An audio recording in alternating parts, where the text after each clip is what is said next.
दोस्तों, एक scene imagine करिए।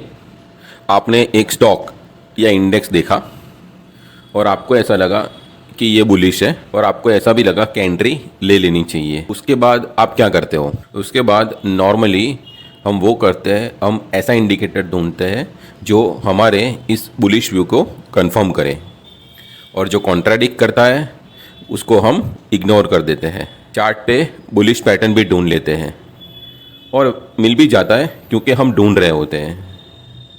और ये जो पूरा जो प्रोसेस है वो इतना नेचुरल है कि आपको पता भी नहीं चलेगा कि आपका माइंड आपसे क्या खेल खेल रहा है। लेकिन ये जो चीज़ है वो ट्रेडिंग का सबसे ख़तरनाक साइकोलॉजिकल ट्रैप है, और इस वीडियो में आज हम इसके बारे में बात करेंगे। हेलो दोस्तों, स्वागत है आप सबका। दोस्तों, आज हम जिस टॉपिक पे बात करने वाले हैं वो टॉपिक है कॉन्फर्मेशन बायस। कॉन्फर्मेशन बायस का मतलब सिंपल है, हम वो इन्फॉर्मेशन प्रीफर करते हैं जो हमारी एग्जिस्टिंग बिलीफ को सपोर्ट करें, और वो इन्फॉर्मेशन अवॉइड करते हैं जो हमारी बिलीफ को चैलेंज करे।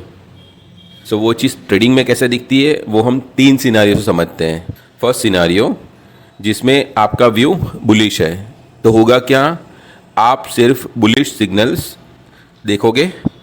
अगर कोई भी बेरिश कैंडल बनती है, बेरिश चार्ट पैटर्न बनती है, तो आपको ऐसा लगेगा कि ये जो बन रहा है वो टेम्पररी है। सेकेंड पॉइंट, अगर आप बेरिश हो तो हर मूव डाउन साइड में दिखता है। अगर प्राइस ऊपर भी गया तो ऐसा लगता है कि ये डेड कैट बाउंस है और प्राइस कभी ना कभी नीचे आ ही जाएगी। थर्ड पॉइंट, अगर आपको एंट्री लेनी है तो फिर ऐसा होगा कि आपको हर एक चार्ट पैटर्न में, हर एक इंडिकेटर में आपको सेटअप दिखेगा, और ये सब आप कॉन्शियसली नहीं कर रहे। ब्रेन ऑटोमेटिकली फिल्टर कर रहा होता है आपकी बिलीफ के हिसाब से। यही सबसे डेंजरस पार्ट है।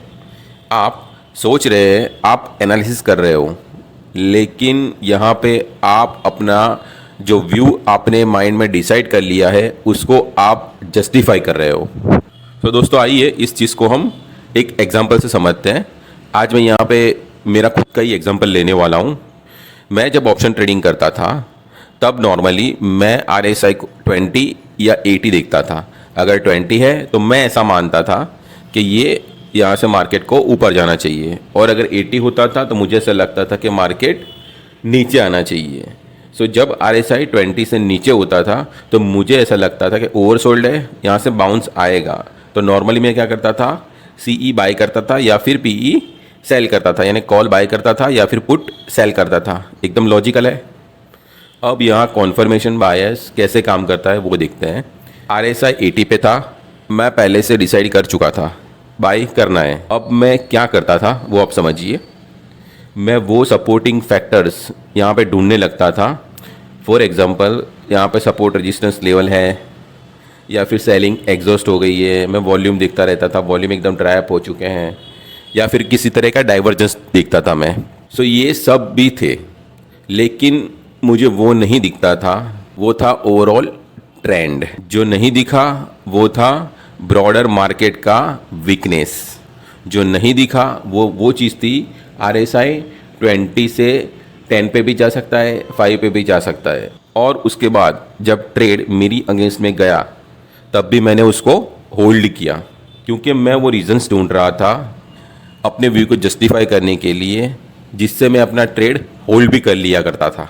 ये लूप जो आप मेरे इस एग्जांपल में देख रहे हो, इसी को कहते हैं कॉन्फर्मेशन बायस, और इसके चक्कर में मैं काफ़ी सारी कैपिटल पहले लूज़ कर चुका हूँ। और इस वीडियो का मकसद भी यही है कि मैं जो लूज़ कर चुका हूँ वो आप ना करें, और मेरे इस एग्जांपल से आप अपनी ट्रेडिंग में सुधार लाए। अब हमने ये तो समझ लिया कि कॉन्फर्मेशन बायस होता क्या है। अब ये भी जानना ज़रूरी है कि ब्रेन ऐसा करता क्यों है, क्योंकि ब्रेन अपनी एनर्जी बचाता है। वो हर एक चीज़ को कम्प्लीटली न्यूट्रल होकर कभी नहीं सोचता। वो हमेशा एक शॉर्टकट लेता है। वो शॉर्टकट ये है कि जो आप पहले से बिलीव करते हो वो उसको रीइंफोर्स करता है। अगर कोई नया कॉन्ट्राडिक्टरी इन्फॉर्मेशन प्रोसेस करना होता है तो ब्रेन को अनकंफर्टेबल लगता है वो चीज़, तो ब्रेन उसको स्किप कर देता है, डिसमिस कर देता है। और ये सिर्फ ऐसा नहीं है कि नए ट्रेडर के साथ होता है, ये चीज़ एक्सपीरियंस ट्रेडर के साथ भी होती है, वो भी इस ट्रैप में गिरते हैं। क्योंकि आपको ये चीज़ समझना बहुत ज़रूरी है कि ये जो चीज़ है कॉन्फर्मेशन बायस, ये वीकनेस नहीं है, ये हमारी बॉडी की बायोलॉजी का एक पार्ट है। और इस बायोलॉजी को समझने का फ़ायदा ये है कि नेक्स्ट टाइम आप अवेयर हो सकते हैं कि आपका माइंड किस तरह से सोचता है, और ये अवेयरनेस ही पहला स्टेप है इसे ओवरकम करने का। अब आपका क्वेश्चन हो सकता है कि ये कॉन्फर्मेशन बायस आपको पता कैसे चलेगा कि आप कॉन्फर्मेशन बायस में है या नहीं। सो आपको 3 साइंस चेक करने चाहिए। फर्स्ट साइन, आप सिर्फ वो न्यूज़ एनालिसिस पढ़ते हैं जो आपका व्यू सपोर्ट करता है, और जो कॉन्ट्राडिक्ट करता है उस इन्फॉर्मेशन को हम स्क्रॉल कर देते हैं। या फिर किसी व्हाट्सएप ग्रुप में कोई बैरिश व्यू दे तो हमें कैसा लगता है कि इस बंदे को कुछ आता जाता नहीं है।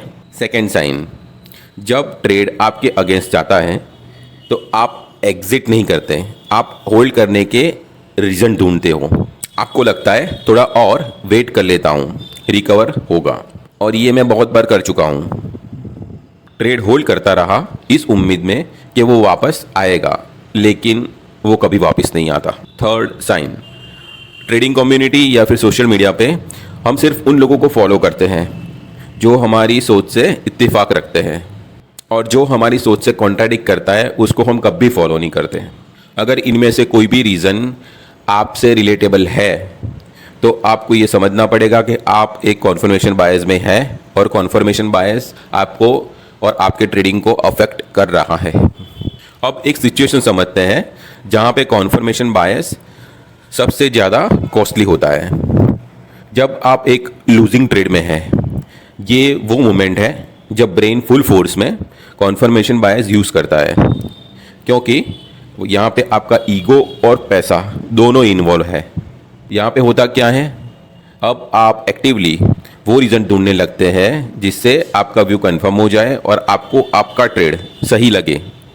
आप कुछ भी ढूंढ सकते हैं यहाँ पे, आप RSI के बेस पे ढूंढ सकते हैं, या अगर आप क्रॉस ओवर यूज़ करते हैं या किसी इंडिकेटर को यूज़ करते हैं, तो वो सब मिला के आप अपना व्यू यहाँ पे जस्टिफाई करने ही वाले हो।